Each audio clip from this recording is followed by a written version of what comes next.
জাদুর পাখি ও সাহসী রাজকন্যা। এক দেশে ছিল এক ছোট্ট রাজ্য। সেই রাজ্যের রাজকন্যা মীরা খুব দয়ালু ছিল। একদিন সে বনে হারিয়ে গেল। হঠাৎ সে দেখল একটি সোনালী পাখি কাঁদছে। পাখিটি বলল, এক দুষ্টু জাদুকর আমার ডানা বেঁধে রেখেছে।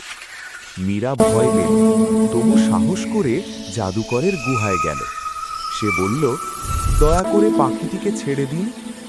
জাদুকর অবাক হয়ে বলল, তুমি ভয় পাও না?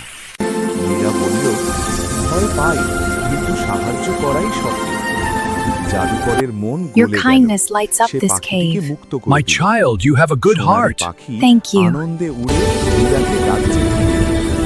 রাজা খুশি হয়ে বললেন, সাহস আর দয়াই সবচেয়ে বড় জাদু। শিক্ষা, সাহস আর দয়া থাকলে যে কোনো বিপদ We're জয় করা almost যায়। there! Welcome home, my dear. Father, I'm so happy to be back.